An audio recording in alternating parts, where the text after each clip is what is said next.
Hello. आप सभी का एसएससी बाय एसएस सर के यूट्यूब चैनल पे स्वागत है। आज से आपका बैच शुरू किया जा रहा है। जीएस का बैच शुरू हो रहा है आज से, जो कि CGL, CHSL, MTS, CPO, Delhi police, railway और बाकी जितनी भी सारी अदर जो एग्ज़ाम है सेंट्रल गवर्नमेंट की, उन सब के लिए यूज़फुल रहने वाली है। अब बात करें तो इसके अंदर कौन से सब्जेक्ट्स की शुरुआत करने जा रहे हैं, तो सबसे पहले हम पॉलिटी की शुरुआत कर रहे हैं। आपको इसकी वीडियो जो है डेली शाम 6 बजे एसएससी बाय एसएस सर के यूट्यूब चैनल पे मिलेंगी।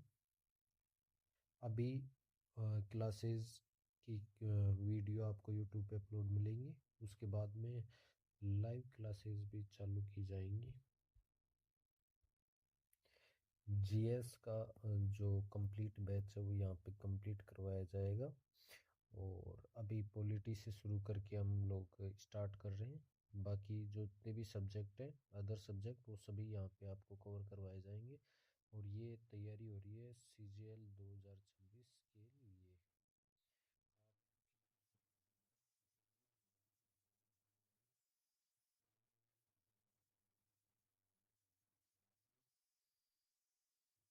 जैसे टॉपिक कंप्लीट होंगे उसके बाद में पीवाईक्यू हर टॉपिक का अलग से। और जो अभी जो न्यू पैटर्न के जो क्वेश्चन आ रहे हैं, न्यू पैटर्न के क्वेश्चन, उनके जो 2025 के जो क्वेश्चन है पीवाईक्यूज है वो कंप्लीट करेंगे। उसके बाद में न्यू पैटर्न के जो स्टेटमेंट वाले जो क्वेश्चन कवर करेंगे इसी के अंदर। मतलब कि स्टेटमेंट वाले क्वेश्चन जो होंगे वो एक तो पीवाईक्यू हो गए जो 2025 के अंदर एग्जाम में आए, और जो अभी तक नहीं आए वो भी हम लोग लेंगे। तो क्वेश्चंस की 3 क्लास रहेंगी, जो पीवाईक्यू जो पहले आते थे वो, और नए वाले पीवाईक्यू जो 2025 के हैं, और स्टेटमेंट के नए क्वेश्चंस और क्लास। हर एक टॉपिक की ये 4 क्लासेस आपको मिलेंगी।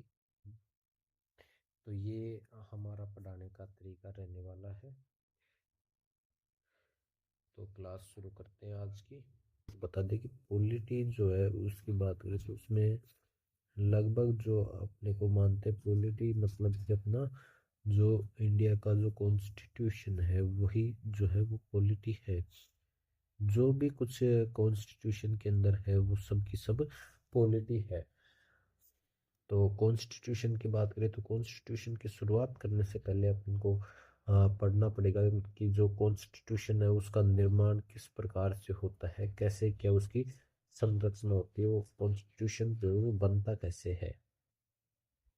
अब बात करें कि कॉन्स्टिट्यूशन को बनाने की, तो ये जो इंडिया का जो कॉन्स्टिट्यूशन है उसका जो निर्माण करता है, उसको बनाता है, वो अपनी जो कॉन्स्टिट्यूशन जो असेंबली है, कॉन्स्टिट्यूशन जो असेंबली है उसने इसको फॉर्म्ड किया है, असेंबली।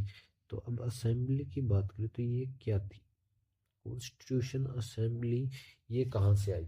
तो जो कॉन्स्टिट्यूशन असेंबली थी इसको इंडिया के लोग ही मिलके बनाते हैं। ये जो कैबिनेट जो मिशन प्लान था जो कि इंडिया के अंदर आता है, तो उसने जो है यहाँ पे अब बात कर लेते हैं कैबिनेट मिशन प्लान। तो इसकी बात करें तो ये इंडिया के अंदर आता है 24 मार्च 1946। तो ये इंडिया में आता है, और इसके 3 जो मेंबर हैं वो रहते हैं इसमें, जो कि चेयरमैन जो थे वो थे पैथिक लॉरेंस। जो पैथिक लॉरेंस थे वो इसके चेयरमैन रहते हैं। बाकी 2 मेंबर और थे, स्टैफोर्ड क्रिप्स और एवी अलेक्जेंडर। तो कैबिनेट मिशन की आगे बात करेंगे। तो इसने जो है ये जो कॉन्स्टिट्यूशन असेंबली थी उसको फॉर्म्ड करते हैं, और उसके बाद में अपने जो इंडिया का जो कॉन्स्टिट्यूशन है उसको बनाने की प्रोसेस शुरू की जाती है।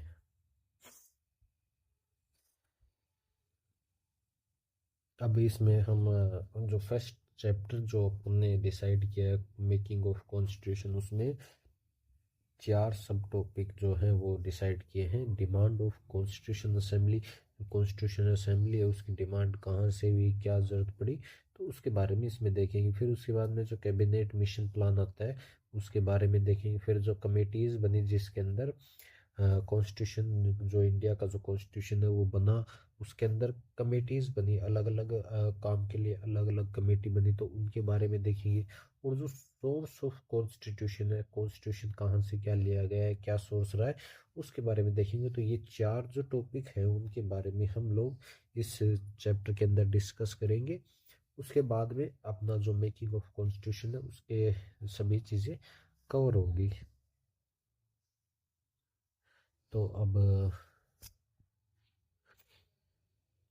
में है डिमांड ऑफ कॉन्स्टिट्यूशन असेंबली की बात करते हैं। तो डिमांड ऑफ कॉन्स्टिट्यूशन असेंबली, हाँ, डिमांड ऑफ कॉन्स्टिट्यूशन असेंबली, तो इसकी बात करें तो इसकी जो डिमांड जो है वो सबसे पहले की बात की तो 1934 के अंदर जो एम एन रॉय जो थे उन्होंने डिमांड की थी कि हमारे इंडिया का भी क्या है एक कॉन्स्टिट्यूशन होना चाहिए।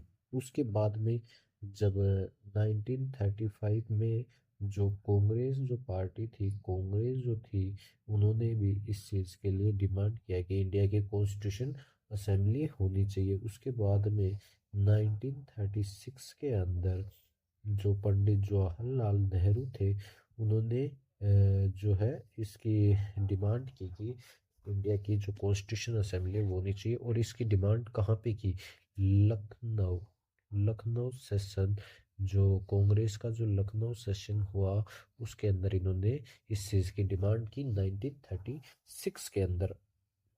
उसके बाद में फिर 1940 के अंदर दोबारा से जो बात होती है इसकी, तो ये आपने सुना होगा अगस्टे ऑफर आता है। अगस्टे ऑफर आता है किसके द्वारा, लिन लिथ गो के द्वारा। जो अगस्टे ऑफर है वो आता है, इसके अंदर जो डिमांड थी इसके लिए, डिमांड फॉर कॉन्स्टिट्यूशन असेंबली जो है वो एक्सेप्ट कर ली जाती है। और सी ए कॉन्स्टिट्यूशन असेंबली के लिए जो डिमांड थी वो एक्सेप्ट कर ली जाती है ब्रिटिश के द्वारा। लेकिन जो कांग्रेस जो और जो मुस्लिम लीग थी, कांग्रेस और जो मुस्लिम लीग थी उसने क्या कर दिया, रिजेक्ट कर दिया इस डिमांड को, इस जो फैसले को इन्होंने रिजेक्ट कर। अब जो अपने क्वेश्चन जो एक राइज होता है वो ये होता है कि जो जब ये कॉन्स्टिट्यूशन असेंबली के लिए इतनी बार इन्होंने डिमांड की, इतनी बार जब इन्होंने डिमांड की, तो जब वो मिल रही थी तो ये जो कांग्रेस और जो मुस्लिम लीग थी इन्होंने मना क्यों किया। तो ये जो सवाल आ रहा है इसके अंदर इसका जवाब ये है कि इन्होंने मना इसलिए किया क्योंकि जो ब्रिटिश जो थे, ब्रिटिशर्स जो थे, वो इंडिया को ऑफर कर रहे थे क्या, डोमिनेंस स्टेटस, डोमिनियन स्टेटस। लेकिन कांग्रेस और जो मुस्लिम लीग जो थी वो क्या डिमांड कर रही थी, पूर्ण स्वराज, मतलब फुल इंडिपेंडेंस। पूर्ण स्वराज का मतलब होता है पूरी तरीके से इंडिया जो है वो आज़ाद हो जाए, इंडिपेंडेंट रहे। लेकिन जो ब्रिटिशर्स थे इसके लिए इन्होंने मना कर दिया, और जो डोमिनेंट जो स्टेटस जो था वो देने के लिए इन्होंने कहा। जब इसमें डोमिनेंस जो स्टेटस होता है इसमें ये होता है कि जो स्टेटस एक जो कंट्री होती है उसको दिया जाता है, एक उनको सेल्फ गवर्नेंसिंग के लिए अलाउ कर दिया जाता है कि आप अपनी जो गवर्नेंस जो है वो सरकार बना सकते हो, चला सकते हो। लेकिन उसके अंदर जो मास्टर जो रूल होगा, जो मेन जो रूल होगा वो ब्रिटिशर्स का ही होगा। मतलब फाइनल जो डिसीजन होगा वो ब्रिटिशर्स का होगा। लेकिन इस चीज़ के लिए कांग्रेस ने बिल्कुल अपनी तरफ से मना कर दिया, और इसका मुस्लिम जो लीग थी उन्होंने भी इस चीज़ में साथ दिया और उन्होंने भी मना कर दिया कॉन्स्टिट्यूशन असेंबली के लिए। अब कैबिनेट जो मिशन प्लान था उसके बारे में बात करते हैं। तो ये जो है 1945 के अंदर जो ब्रिटेन जो था उन्होंने एक्सेप्ट कर लिया था कि कॉन्स्टिट्यूशन असेंबली के लिए। लेकिन उस टाइम पे इंडिया ने एक्सेप्ट नहीं किया। तो इंडिया ने कब एक्सेप्ट किया? 1946 के अंदर इंडिया ने एक्सेप्ट किया। ये एक्सेप्ट जो किया कॉन्स्टिट्यूशन असेंबली के लिए कैबिनेट मिशन जो प्लान था उसके तहत। इसका जो चेयरमैन वो था Pethick Pethick Lawrence Pethick Lawrence जो था वो इसका चेयरमैन था कैबिनेट मिशन प्लान का। और इसके साथ में जो सेकंड जो मेंबर थे इसके वो थे A.V. अलेक्जेंडर। पैथिक के बारे में कभी कभी क्वेश्चन देखने को मिल जाता है, तो इसको आप ध्यान रखना। और इन दो के भी नाम इतने वो है नहीं हार्ड कि आप याद ना रख पाए। जो थर्ड जो थे मेंबर वो थे स्टैफोर्ड क्रिप्स। तो ये तीन जो है मेंबर रहते हैं कैबिनेट मिशन प्लान के, और ये 1946 के अंदर इंडिया में आते हैं। और जो इसके अंदर इलेक्शन होते हैं कॉन्स्टिट्यूशन असेंबली के लिए, तो इसमें टोटल जो बात करें तो 389 जो मेंबर्स थे वो इलेक्शन उनके लिए इलेक्शन होने थे पूरे के पूरे कंट्री के अंदर कॉन्स्टिट्यूशन असेंबली के लिए। तो अब ये जो मेंबर है वो कहाँ से क्या होंगे उसके बारे में देखते हैं। तो इसमें जो पहले जो इंडिया जो था उस टाइम पे तीन पार्ट में जो था उसको डिवाइड किया गया। जो ब्रिटिश जो प्रोविंस थे ब्रिटिश जो प्रोविंसेस थे उनके अंदर एक पार्ट उसे माना गया। सेकंड पार्ट जो था वो चीफ जो कमिश्नरी जो एरियाज थे उनके अलग रखा गया। ठीक है, चीफ कमिश्नरी जो एरिया है ये ऐसे एरिया थे जहाँ पे जो चीफ कमिश्नर जो था वो रूल कर रहा था। और ब्रिटिश प्रोविंस जो ऐसे एरिया थे जहाँ पे जो ब्रिटिश जो थे वो डायरेक्ट अपना रूल कर रहे थे। और जो थर्ड जो कैटेगरी थी उसमें थे प्रिंसली स्टेट्स, जो मतलब राजा जो थे वो अपना रूल कर रहे थे, लेकिन ये ब्रिटिश के अंडर ही अपना रूल कर रहे थे। तो थर्ड जो कैटेगरी है वो प्रिंसली स्टेट की रखी गई। अब जो ब्रिटिश प्रोविंस थे उनसे 292 जो है मेंबर वो इलेक्ट होते हैं। और चीफ कमिश्नर जो है, अब इसमें बात करें तो दिल्ली था, कुर्ग था, ठीक है, बलूचिस्तान जो पाकिस्तान में है वो था इसी के अंदर, जो अजमेर जो था वो भी इसी में था। तो अब इनसे सबसे अलग अलग जगह से अलग अलग मेंबर, यहाँ दिल्ली से वन एक जो मेंबर था वो इलेक्ट किया जाता था, कुर्ग से एक, बलूचिस्तान थे एक, और अजमेर से भी एक। और जो प्रिंसली स्टेट थे इनकी बात करें तो यहाँ से टोटल 93 जो मेंबर्स थे वो इलेक्ट किए जाने थे। तो जो प्रोविंशियल जो असेंबली थी वहाँ से डायरेक्ट 296 जो मेंबर थे वो इलेक्ट किए गए इनडायरेक्टली। और 93 जो मेंबर हैं वो प्रिंसली स्टेट से जो है वो किए गए। अब ये 296 कैसे हुए? तो चार ये हो गए और 292 ये हो गए। तो ये प्रोविंशियल जो असेंबली से जो आए वो टोटल हो गए 296 मेंबर यहाँ से आ गए। और 93 मेंबर जो है वो प्रिंसली स्टेट से आ गए। अब जो सीट की बात करें तो जो वन जो सीट थी, एक जो सीट है वो रिजर्व थी किसके कहाँ पे? 10 लाख पीपल के ऊपर। मतलब जो 10 लाख पीपल हैं उनके ऊपर एक सीट जो है वो रिजर्व थी। मतलब 10 लाख के ऊपर एक जो है वो सीट रहेगी।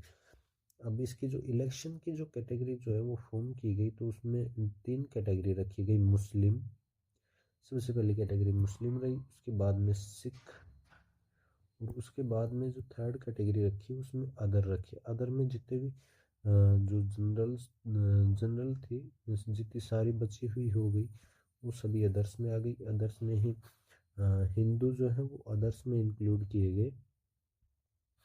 ठीक है, थर्ड कैटेगरी के अंदर अदर के अंदर हिंदू को ऐड किया गया।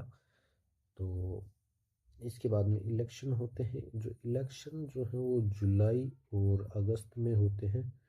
जुलाई अगस्त में होते हैं। 1946 के अंदर इलेक्शन होते हैं। और इलेक्शन के रिजल्ट की बात करें तो जो कांग्रेस जो थी उसकी टोटल 208 सीट्स जो है वो कांग्रेस विन करती है, जीतती है। और जो मुस्लिम जो लीग थी वो 73 जो सीट्स है वो मुस्लिम लीग के पास आती है। और जो अदर जो पार्टी थी उसके पास में टोटल 15 सीट्स आती हैं। अब यहाँ पे जब मुस्लिम लीग की 73 सीट आती है तभी जो मुस्लिम लीग थी उसको डर होने लगा कि अगर इंडिया बन गया तो अपने पास तो कुछ भी नहीं है, ना कांग्रेस ही अपनी सरकार बनेगी और यहीं से होगा। और ये इनको ये डर लगने लग गया कि मुस्लिम ये हो जाएंगी वो हो जाएंगे। तो इन्होंने अपना फ़ायदा देखते हुए जो इसी रिजल्ट को देखते हुए इन्होंने पाकिस्तान की जो है फुल्ली डिमांड करने लगे थे कि जब मुस्लिम का अलग स्टेट होगा तो वहाँ पे मुस्लिम लीग की अपनी गवर्नमेंट होगी, अपना ही सब कुछ होगा। अब जो ये 296 जो सीट थी इनमें जो है वो 15 तो वुमेन थी, 4 जो है वो सिख थे, 26 जो थे वो SC से थे, और 33 जो थे वो ST के थे। अब इसी में एक ध्यान रखने वाली बात ये है कि जो मुस्लिम जो वुमेन थी, मुस्लिम वुमेन जो थी वो एक ही मेंबर थी जो जीतती है, वो इलेक्ट होती हैं। वो थी बेगम बेगम एजाज रसूल, बेगम एजाज रसूल। ये ध्यान रखने वाली बात है कि एकमात्र जो मुस्लिम महिला जो थी वो कौन थी, बेगम एजाज रसूल। जो मैक्सिमम जो मेंबर थे कॉन्स्टिट्यूशन असेंबली में वो सबसे ज़्यादा मैक्सिमम जो मेंबर थे वो थे 55। ठीक है, और ये कहाँ से थे, ये जो थे वो यूपी से थे। मैक्सिमम मेंबर जो थे वो 55 थे और ये यूपी से थे। ठीक है, तो एक बार इसे हटा देते हैं। अब इलेक्शन हो चुका है, कॉन्स्टिट्यूशन जो असेंबली है, कॉन्स्टिट्यूशन असेंबली जो है वो बन चुकी है। तो उसके बाद में क्या प्रोसेस होनी है, तो फर्स्ट जो सिटिंग जो थी, मतलब कि मीटिंग बोल लीजिए आप अपनी नॉर्मल लैंग्वेज के अंदर, ऑफ कॉन्स्टिट्यूशन असेंबली, इसकी जो पहली सिटिंग होती है वो होती है कब, ये होती है 9 दिसंबर 1946। 9 दिसंबर 1946 को इसकी जो फर्स्ट जो सिटिंग होती है वो होती है। और ये कहाँ होती है, अपना जो ओल्ड जो पार्लियामेंट जो था, ओल्ड पार्लियामेंट, वहाँ पे ये होती है। उसके जो सेंट्रल हॉल जो था, ओल्ड पार्लियामेंट के जो सेंट्रल हॉल था उसके अंदर ये फर्स्ट सिटिंग अपनी होती है 9 दिसंबर 1946 को। और इसका टाइम भी बात करें तो 11 o'clock, 11 o'clock ये होती है। ठीक है, अब इस फर्स्ट सिटिंग के अंदर कुछ बातें जो ध्यान रखने की है आपको, उनमें ये है कि डॉक्टर जो सच्चिदानंद जो थे, डॉक्टर सच्चिदानंद वो सिन्हा, डॉक्टर सच्चिदानंद सिन्हा जो थे वो इसके अपॉइंट किए जाते हैं एक टेम्परेरी चेयरमैन की तरफ, चेयरमैन अपॉइंट किए जाते हैं कॉन्स्टिट्यूशन असेंबली के। ये इसलिए क्योंकि ये सबसे जो सीनियर जो थे, टॉप मोस्ट जो सीनियर थे, सबसे बड़े थे, एज में भी और वैसे भी, तो इन्हें एक बार के लिए टेम्पररी चेयरमैन बना दिया जाता है कि जब तक उनको कोई दूसरा परमानेंट चेयरमैन नहीं मिल जाता तो इनसे कार्रवाई शुरू करवाते। लेकिन इसमें क्या होता है, जो मुस्लिम जो लीग थी वो इसको कॉन्स्टिट्यूशन असेंबली का बाइवोट कर देती है और डिमांड करने लगती है एक सेपरेट नेशन। अब रिजल्ट को देख के ही इन्हें डर होने लग गया था, तो इन्होंने पहली जो सिटिंग हुई कॉन्स्टिट्यूशन असेंबली की उसी के अंदर अपना बाइकआउट कर दिया उसको, और अपना जो सेपरेट कंट्री थी उसकी डिमांड इन्होंने पहली ही सिटिंग के अंदर रख दी। जेबी जो कृपलानी थे, ये ध्यान रखने वाली बात है, जे बी कृपलानी जो थे वो first person to address constitution assembly. इन्होंने ये पहले ऐसे जो थे व्यक्ति थे जिन्होंने कॉन्स्टिट्यूशन असेंबली को एड्रेस किया। ये इतनी बातें जो फर्स्ट सिटिंग है उसके रिलेटेड ध्यान रखनी होगी। अब बात करेंगे second sitting of constitution assembly. Second sitting जो हुई, second sitting of constitution assemblies की बात करते हैं, तो इसमें जो है ये कब होती है, 11 दिसंबर 1946 को जो है सेकंड सिटिंग होती है कॉन्स्टिट्यूशन असेंबली की। इसके अंदर क्या हुआ, इसके अंदर एक जो ध्यान रखने वाली बात है, डॉक्टर राजेंद्र प्रसाद जो थे, डॉक्टर राजेंद्र प्रसाद, इनको एक परमानेंट जो चेयरमैन है वो अपॉइंट कर दिया जाता है। चेयरमैन ये परमानेंट लास्ट तक यही फिर चेयरमैन रहते हैं, डॉक्टर राजेंद्र प्रसाद, जो कि इंडिया के जो पहले प्रेसिडेंट भी बनते हैं आगे। जो मुखर्जी थे मुखर्जी, उनको अपॉइंट किया जाता है डिप्टी चेयरमैन। जो मुखर्जी थे वो कॉन्स्टिट्यूशन असेंबली के डिप्टी चेयरमैन थे, और साथ ही साथ इनके साथ साथ कृष्ण वीटी कृष्ण माचरी वीटी कृष्ण माचरी जो थे उनको भी क्या है, डिप्टी चेयरमैन के स्थान पे अपॉइंट किया गया। इनको भी डिप्टी चेयरमैन बनाया गया, मतलब कि कॉन्स्टिट्यूशन असेंबली के चेयरमैन हो गए डॉक्टर राजेंद्र प्रसाद, और डिप्टी चेयरमैन दो को बनाया गया, एच.सी. मुखर्जी और वी.टी. कृष्णन माचरी। और जो बी.एन. राव जो थे, बी.एन. राव को भी अपॉइंट किया गया एक कॉन्स्टिट्यूशनल जो एडवाइज़र थे उसके पद पे इनको अपॉइंट किया गया। बी.एन. राव को कॉन्स्टिट्यूशनल एडवाइज़र, सलाहकार के बोल सकते हैं। तो अब इन्होंने क्या किया, फ्रेम किया, मतलब कि बनाया जो फर्स्ट ड्राफ्ट जो था, ड्राफ्ट ऑफ कॉन्स्टिट्यूशन। मतलब कोई भी जो कार्य होता है उसको करने से पहले एक बार जो ड्राफ्ट बनाते हैं कि कैसे कैसे जो प्लानिंग होती है कि कैसे कैसे क्या क्या कुछ ऐड करना है, क्या कुछ नहीं करना है, उसका जो एक नॉर्मल जो ड्राफ्ट तैयार किया जाता है, एक जो रूपरेखा बोल सकते हैं, रूपरेखा या फिर रफ वर्क के अंदर जो हम तैयार करते हैं, तो वो है बी.एन. राव ने ही फ्रेम्ड किया था, बनाया था। तो उसके बाद नेक्स्ट जो बात करते हैं, अब कमेटीज़ की बात करते हैं, तो मेजर कमेटी देखते हैं पहले। तो सबसे पहले जो यूनियन पावर कमेटी जो थी वो रहती है। अब इसके जो हेड जो रहते हैं या चेयरमैन बोल लीजिए, चेयरमैन जो हैं वो थे पंडित जवाहरलाल नेहरू। अब आपको याद करने की भी एक ट्रिक है, या फिर ट्रिक नहीं है, ये तो नॉर्मली आपको ध्यान ही रख लेनी है। मैं ट्रिक के बारे में बहुत कम ही एडवाइस करता हूँ कि ट्रिक से आप कोई चीज़ याद रखें, क्योंकि ट्रिक से अच्छा आप जो मेन जो चीज़ है उसे याद करेंगे तो अच्छा रहेगा, बेस्ट रहेगा।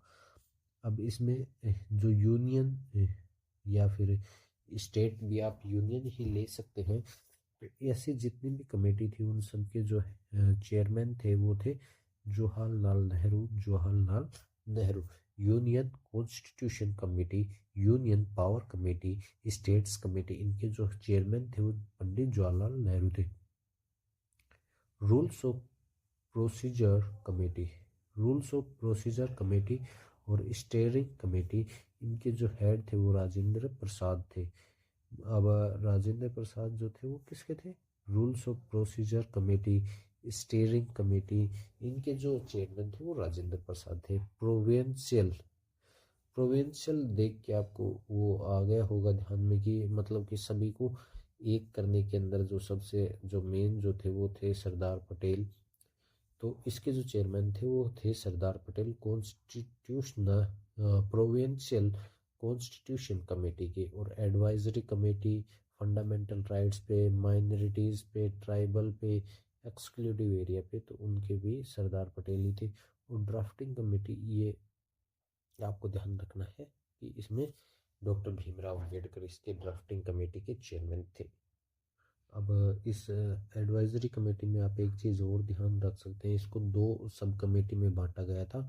दो जो इसकी सब कमेटी थी वो थी, एक थी इसी में जैसे फंडामेंटल राइट्स की आ गई और ट्राइबल और माइनॉरिटीज़ की आ गई। तो इसके जो डिप्टी चेयरमैन, इनके जो थे डिप्टी चेयरमैन भी बनाए थे। डिप्टी चेयरमैन की बात करें तो फंडामेंटल राइट्स की जो सब कमेटी थी उसके जो डिप्टी चेयरमैन थे वो थे J B Kripalani. J B Kripalani जो थे वो फंडामेंटल जो राइट्स की जो एडवाइजरी कमेटी थी उसके जो है डिप्टी चेयरमैन थे। और ट्राइबल्स और माइनॉरिटीज़ के जो डिप्टी चेयरमैन थे वो थे H C Mukherjee. H C Mukherjee जो थे वो डिप्टी चेयरमैन थे ट्राइबल्स एंड माइनॉरिटीज़ की के एडवाइजरी कमेटी जो कि थी माइनॉरिटीज़ और ट्राइबल्स के राइट के लिए, तो उसके जो थे वो चेयरमैन थे। तो ये दो में बटी हुई थी और इसके जो चेयरमैन थे वो सरदार वल्लभ भाई पटेल थे।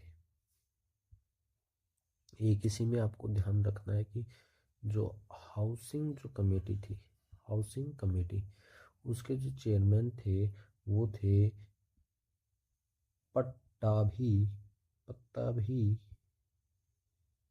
सीतारम्या पट्टाभी सीतारम्या जो थे वो चेयरमैन थे हाउसिंग कमेटी के। अब एक बार हम लोग बात करेंगे ड्राफ्टिंग कमेटी के बारे में। ड्राफ्टिंग जो कमेटी है उसके बारे में थोड़ी बात करेंगे। तो उसके लिए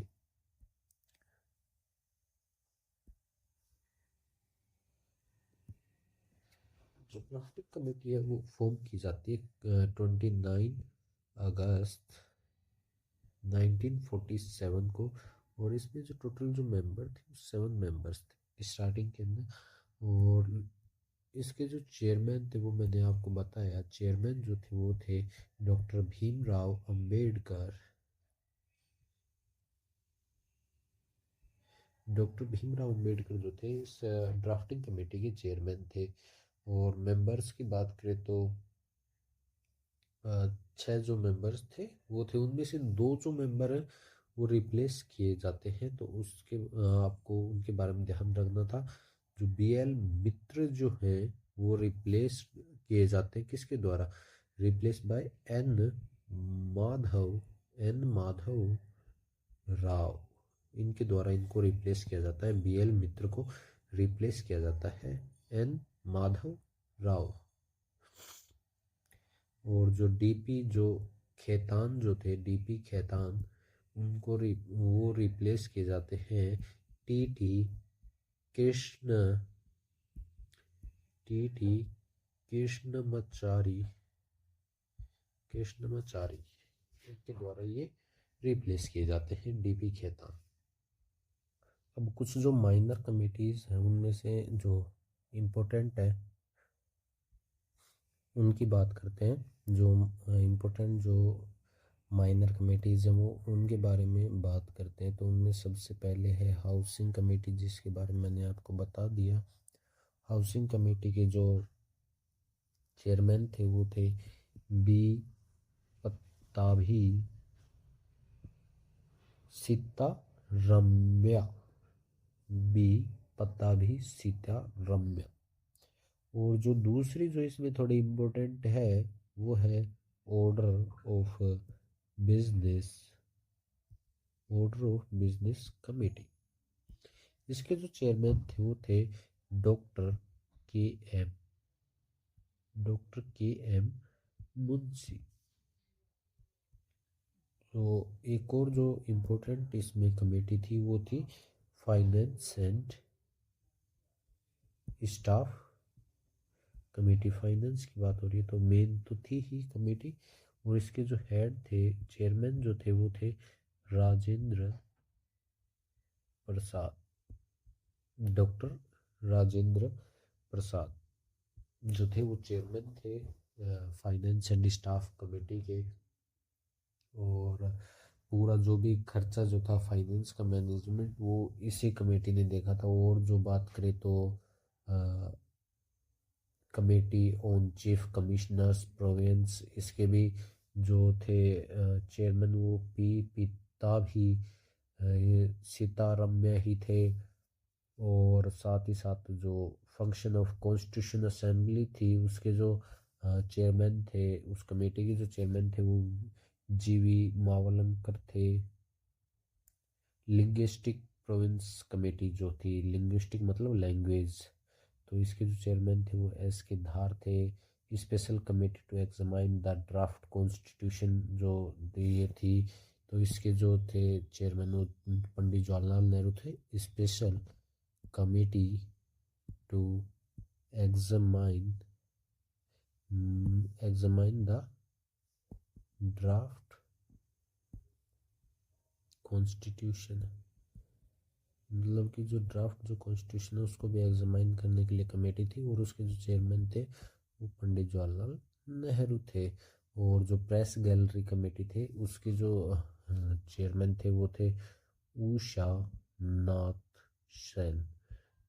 उषा नाथ सेन जो थे वो चेयरमैन थे प्रेस जो गैलरी कमेटी थी, जो प्रेस को जो भी कुछ फोटोज जो भी कुछ इंफॉर्मेशन देनी थी उससे रिलेटेड जो कमेटी थी, तो उसके जो चेयरमैन थे उषा नाथ सेन थे। अब हम बात करते हैं सोर्सेज ऑफ कॉन्स्टिट्यूशन, कौन सी चीज़ कहाँ से क्या अडॉप्ट की गई है उसके बारे में बात करते हैं। तो अमेरिका की बात करें तो अमेरिका से हमने जो अडॉप्ट किया है उसमें सबसे पहले आता है फंडामेंटल राइट्स। फंडामेंटल राइट्स जो है वो इंडियन कॉन्स्टिट्यूशन ने अडॉप्ट किए हैं अमेरिका से। और एक जो जुडिशल जो रिव्यू है उसका जो वो भी हमने अमेरिका से अडॉप्ट किया है। Impeachment impeachment impeachment of president, president का जो इम्पीचमेंट है वो भी अमेरिका से ही अडॉप्ट किया गया है। और जो वाइस प्रेसिडेंट है उनका भी इम्पीचमेंट हो गया।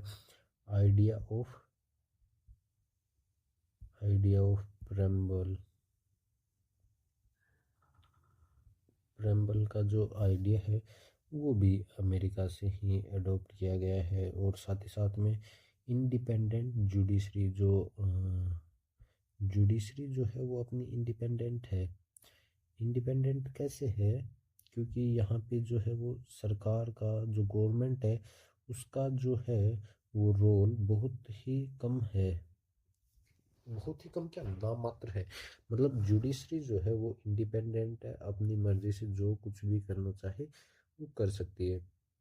और जो जजेस का जो जो सुप्रीम कोर्ट है, जज ऑफ द सुप्रीम कोर्ट उनके जो रिमूवल का जो प्रोसीजर है, रिमूवल उसका जो प्रोसीजर है वो भी अमेरिका से ही लिया गया है। मतलब कि fundamental right, judicial review, impeachment of president vice president, idea of preamble, independent judiciary और सुप्रीम कोर्ट के जज का रिमूवल, ये सारी चीज़ें हमने अमेरिका से अडॉप्ट किया है। अब बात करते हैं ऑस्ट्रेलिया की। तो ऑस्ट्रेलिया से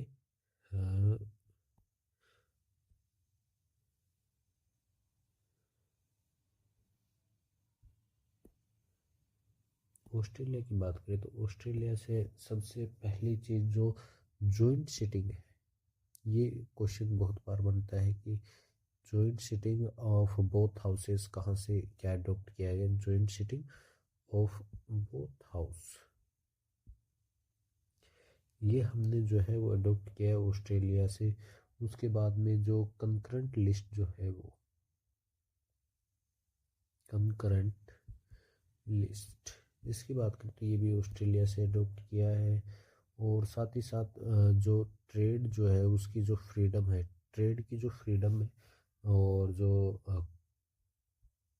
कॉमर्स इसकी भी फ्रीडम है, और इंटरकोर्स बिटवीन स्टेट, जो स्टेट्स में जो आयात निर्यात है, मतलब कि स्टेट्स के बीच में जो भी बिजनेस है, उन सब की जो फ्रीडम जो है वो हमने ऑस्ट्रेलिया से अडॉप्ट की है।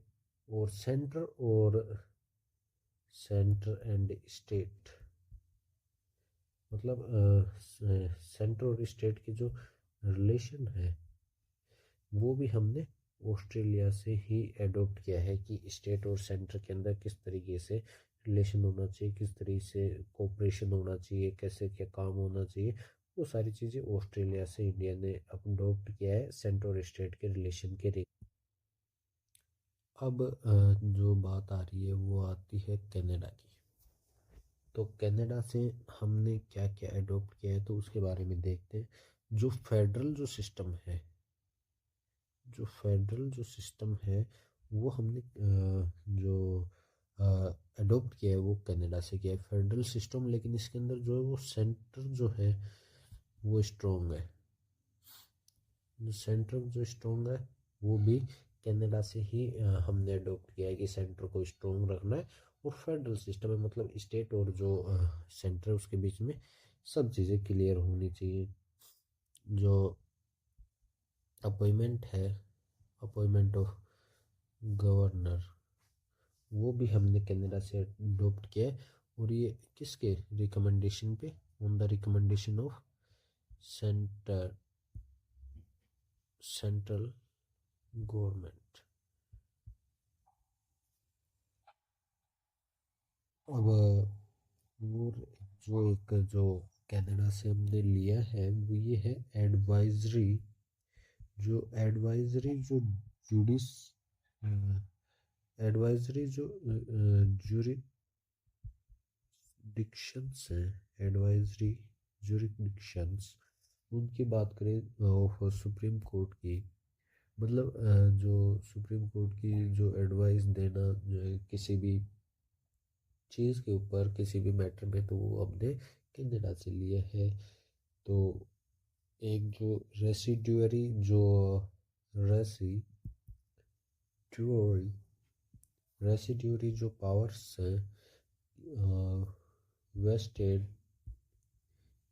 इन सेंटर, मतलब जो रेसिड्यूअरी जो पावर्स है वो सारी की सारी जो है वो सेंटर के पास। जो रेसिड्यूअरी जो पावर्स है उसकी बात करें तो उसमें ये है कि कोई भी जो मैटर है उसके ऊपर लॉ बनाने की जो है कि जो भी लॉ बनाना है या फिर कुछ भी रूल बनाना है जो कि अपने कॉन्स्टिट्यूशन में नहीं है, तो वो पावर जो है वो सेंटर के पास में है कि सेंटर उस पर कुछ भी लॉ रूल जो भी है सेंटर बना सकता है। स्टेट और सेंटर के बीच में ये डिफरेंस क्रिएट करती है। तो वे ये सारी सारी चीज़ें कनाडा से हमने अडॉप्ट की है। तो, तो बाकी देखते हैं। अब ब्रिटेन से क्या अडॉप्ट किया है वो भी हम देखते हैं। ब्रिटेन की बात करते हैं। इम्पोर्टेंट है वो ब्रिटेन रहने वाला है, क्योंकि अधिकतर जो चीज़ें हैं वो ब्रिटेन से अडॉप्ट की गई है, क्योंकि ब्रिटेन के जो एक कॉलोनियल जो कंट्री जो है वो इंडिया रही थी, तो उस चीज़ को उससे भी तो हमने ब्रिटेन से बहुत कुछ अडॉप्ट किया अपने कॉन्स्टिट्यूशन में। सबसे जो जरूरी जो थी वो पार्लियामेंट्री जो फॉर्म थी, जो पार्लियामेंट्री जो फॉर्म थी गवर्नमेंट की, फॉर्म ऑफ गवर्नमेंट, वो हमने ब्रिटेन से जो है वो अडॉप्ट की है। रूल ऑफ लॉ, जो रूल ऑफ लॉ है वो भी हमने ब्रिटेन से अडॉप्ट किया है। सिंगल सिटीजनशिप, एकल नागरिकता। सिंगल सिटीजनशिप मतलब कि जो इंडिया से जो उसने नागरिकता ले रखी है, सिटीजनशिप जो ले रखी है, वो इंडिया का ही सिटीजनशिप होल्ड कर सकता है। अगर उसने किसी अदर कंट्री की जो सिटीजनशिप है उसको ली, तो जो इंडिया की जो सिटीजनशिप है वो उसकी ख़त्म हो जाएगी, वो समाप्त हो जाएगी। अब जो बाई कैमरल बाई कैमरल जो सिस्टम है वो भी हमने ब्रिटेन से अडॉप्ट किया है। और जो कैबिनेट मिनिस्टर वाला जो मिनिस्टर्स का जो है कि जो कैबिनेट मिनिस्टर्स होंगे वो भी हमने ब्रिटेन से अडॉप्ट किया है। और साथ ही साथ जो कलेक्टिव जो रिस्पॉन्सिबिलिटी है, कलेक्टिव जो रिस्पॉन्सिबिलिटी है किसकी, काउंसिल ऑफ मिनिस्टर्स की,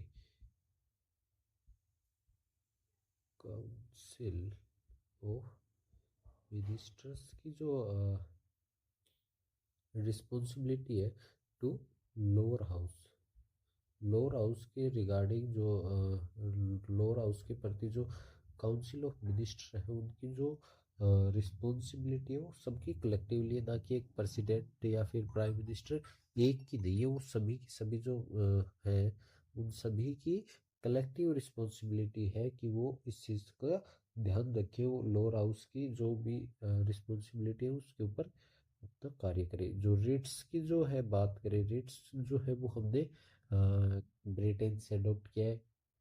और जो इंटीग्रेटेड इंटीग्रेटेड जो जुडिशरी है वो हमने ब्रिटेन से ही अडॉप्ट किया। अब इंटीग्रेटेड जुडिशरी क्या है इसके बारे में बात करेंगे। इंटीग्रेटेड जुडिशरी जो सुप्रीम कोर्ट जो है उससे लेके जो सुप्रीम कोर्ट के बाद जैसे हाई कोर्ट आ गया, डिस्ट्रिक्ट कोर्ट आ गया, और जो फिर जो लो जो जो सीजनल कोर्ट होते हैं वो आ गए। तो मतलब कि जो सुप्रीम कोर्ट से हाईएस्ट जो कोर्ट है उससे लेके जो लोवेस्ट जो कोर्ट होगा वो आपस में रिलेटेड होते हैं, आपस में रिलेटेड होते हैं सब के सब। और ये क्या करते हैं, जो केंद्र सेंटर से लेके और जो स्टेट तक की गवर्नमेंट के जो रूल होते हैं उनको अप्लाई करवाने का काम पूरा जो है वो जुडिशरी जो कोर्ट्स जो होती हैं उनका रहता है। तो ये रहता है। अब बात करते हैं हम फ्रांस की।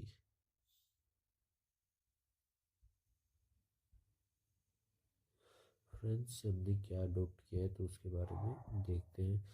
फ्रांस से हमने क्या अडॉप्ट किया है, जो रिपब्लिक जो है, अपनी कंट्री जो है वो रिपब्लिक है, तो ये हमने जो है फ्रांस से अडॉप्ट किया है। अब जापान की बात करें तो जापान से हमने जो लॉ को जो इस्टेब्लिश करने का जो प्रोसीजर है, लॉ इस्टेब्लिश करने का जो ये प्रोसीजर है, प्रोसीजर वो हमने जापान से लिया है। जापान से हमने लॉ को इस्टेब्लिश, कोई भी लॉ को इस्टेब्लिश करने का जो प्रोसीजर है वो जापान से हमने लिया है।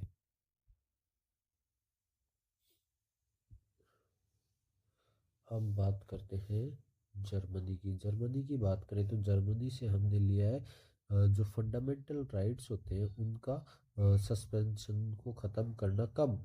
During during emergency.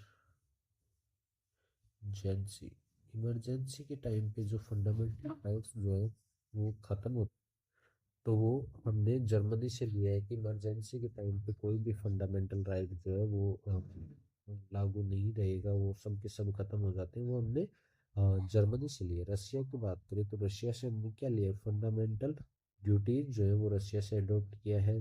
Planning commission जो है वो रशिया से अडॉप्ट किया है। और जो 5 ईयर जो प्लान्स हैं वो हमने रशिया से अडॉप्ट किया। उसके बाद में साउथ अफ्रीका की बात करें तो साउथ अफ्रीका से हम जो राज्यसभा के जो मेंबर है उनका जो इलेक्शन है, राज्यसभा मेंबर का जो इलेक्शन है वो हमने साउथ अफ्रीका से अडॉप्ट किया। और साथ ही साथ जो कॉन्स्टिट्यूशनल जो अमेंडमेंट्स हैं कॉन्स्टिट्यूशनल अमेंडमेंट्स वो हमने यहाँ से साउथ अफ्रीका से अडॉप्ट किया है। और आयरलैंड की बात करें तो आयरलैंड से हमने DPSP जो है वो लिया है। इसका मतलब डायरेक्टिव। ये सभी के बारे में हम आगे धीरे धीरे पढ़ेंगे। अभी मैं सिर्फ और सिर्फ आपको स्टार्टिंग में थोड़ा बहुत बता रहा हूँ इनके बारे में। आगे जैसे जैसे टॉपिक हम कवर करेंगे वैसे वैसे इनके बारे में एकदम फुल डिटेल आपको मिलेगी। DPSP जो है वो directive principle of state policy, ये हमने आयरलैंड से लिया है। और जो इलेक्शन का जो तरीका है, किसके इलेक्शन का, ऑफ प्रेसिडेंट, प्रेसिडेंट के जो इलेक्शन का जो तरीका है वो हमने कहाँ से लिया है, वो भी आयरलैंड से लिया है। और जो राज्यसभा के जो मेंबर हैं उनका जो नॉमिनेशन जो होता है वो भी हमने आयरलैंड से ही लिया है। तो जितने भी सोर्स जो थे, जो मेन मेन जो थे, जिनके बारे में ध्यान करना था वो सभी कंप्लीट होते हैं। इसके बाद में कुछ जो इम्पोर्टेंट जो डेट्स है उनके बारे में बात करेंगे। इम्पोर्टेंट डेट, सबसे जो इम्पोर्टेंट डेट है याद रखने वाली वो है ऑब्जेक्टिव। सबसे पहले हम याद रखेंगे ऑब्जेक्टिव रिजोल्यूशन जो था। ऑब्जेक्टिव रिजोल्यूशन वो प्रेजेंट किया गया था पंडित जवाहरलाल नेहरू के द्वारा। और ये कब जो था वो प्रेजेंट किया गया था, वो था 22 जनवरी 1947 को। जो ऑब्जेक्टिव रिजोल्यूशन था वो प्रेजेंट किया गया था, मतलब एक्सेप्ट कर लिया गया था। ऑब्जेक्टिव रिजोल्यूशन जो था वो कॉन्स्टिट्यूशन असेंबली के द्वारा 1947 के अंदर, 22 जनवरी 1947 के अंदर ये जो था वो कॉन्स्टिट्यूशन असेंबली के अंदर एक्सेप्ट कर लिया गया था। ठीक है, इस दिन। और ऑब्जेक्टिव रिजोल्यूशन की बात करें तो पंडित जवाहरलाल नेहरू ने रखा कब था, ये रखा था 13 दिसंबर 1946 को। पंडित जवाहरलाल नेहरू ने कॉन्स्टिट्यूशन असेंबली में ऑब्जेक्टिव रिजोल्यूशन जो है वो रखा था। तो ये दो डेट तो आपको ये ध्यान में रखनी है। अब बात करें जो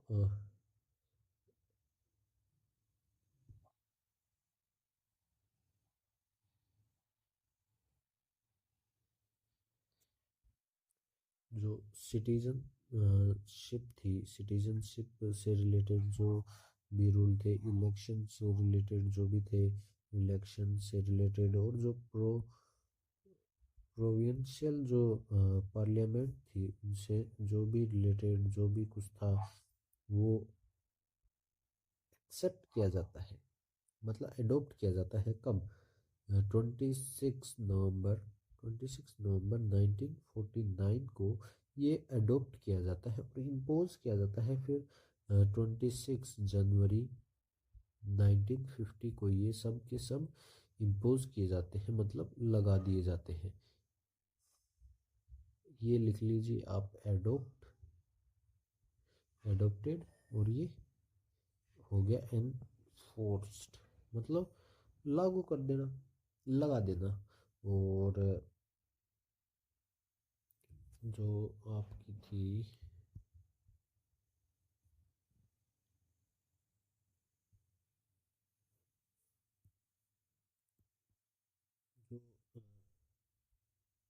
जो अडॉप्ट किया गया था किसको, नेशनल फ्लैग को, इसकी भी डेट आपको ध्यान रखनी चाहिए। नेशनल फ्लैग को अडॉप्ट किया गया था, नेशनल फ्लैग को अडॉप्ट किया गया था 22 जुलाई 1947 के अंदर। जो अपना जो नेशनल फ्लैग है उसको अडॉप्ट किया गया था।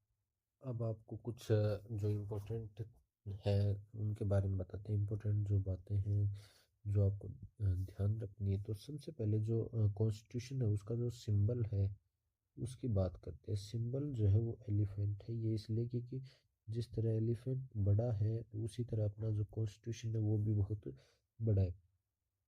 इसकी जो कैलीग्राफी जो की गई, वो थी, वो करी गई प्रेम बिहारी प्रेम बिहारी नारीन रेज़दा के द्वारा की गई, और ये इंग्लिश में की गई थी इनके द्वारा। मतलब इन्होंने कैलीग्राफी लिखा था इसको इंग्लिश के अंदर, और जो हिंदी में जो थे वो लिखने वाले थे वसंत कुमार वेद्या। इन्होंने हिंदी के अंदर इसकी कैलीग्राफी की, वसंत कुमार वेद्या ने। और जो डेकोरेशन की बात करें, तो डेकोरेशन जो था नंदलाल नंदलाल बोस ने इसका डेकोरेशन किया, और इनके साथ में थे बिहोर बिहोर राम मनोहर सिन्हा। बिहोर राम मनोहर सिन्हा, इन्होंने डेकोरेशन, इन दोनों ने मिलकर डेकोरेशन किया। जो कॉन्स्टिट्यूशन असेंबली के जो प्रेसिडेंट थे वो राजेंद्र प्रसाद थे, डॉक्टर राजेंद्र। एक जो बजट की बात करें, बजट टोटल 64 लाख का जो बजट था वो लगा था इस पूरे कॉन्स्टिट्यूशन को बनाने के अंदर। टोटल 64 लाख का जो कॉन्स्टिट्यूशन, वो लाख का जो टाइम फाइन बजट था वो लगा था। और जो टाइम की बात करें तो इसके अंदर टोटल 2 ईयर 11 मंथ और 18 डेज का टाइम लगा था कॉन्स्टिट्यूशन को बनने के अंदर। और जो फर्स्ट कॉन्स्टिट्यूशन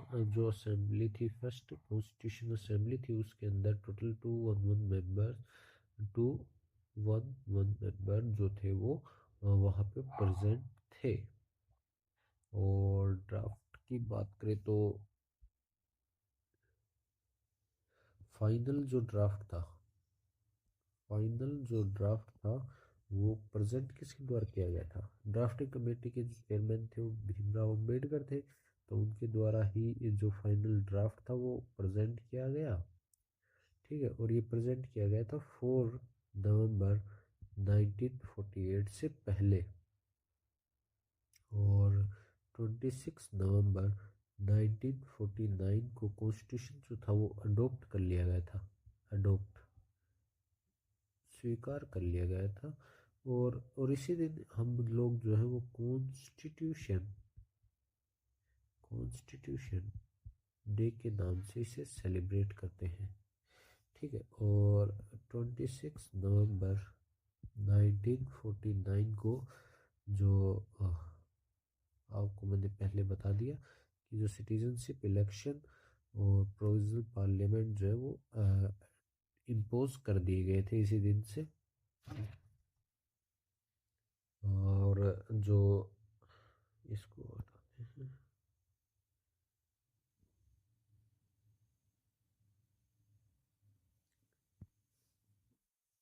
जो नेशनल जो एंथम थी, एंथम जो नेशनल एंथम जो है जन जन गण मन, ये जो है वो रविंद्रनाथ टैगोर के द्वारा गाई गई थी। और जो नेशनल सॉन्ग जो है वंदे मातरम, ये जो थी बंकिम चंद्र चटर्जी द्वारा लिखी गई थी।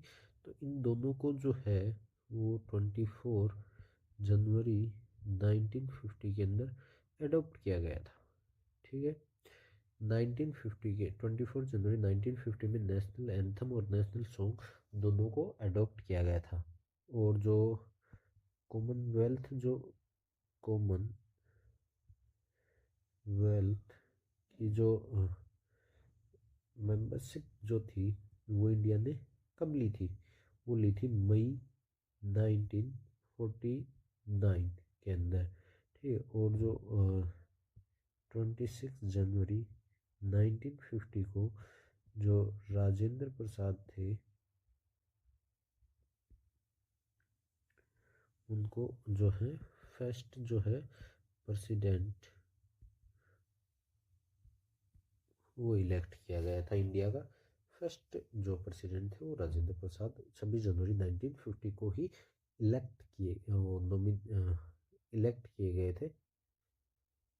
इसी के साथ आज की क्लास कंप्लीट होती है। Thank you, thank you, thank you.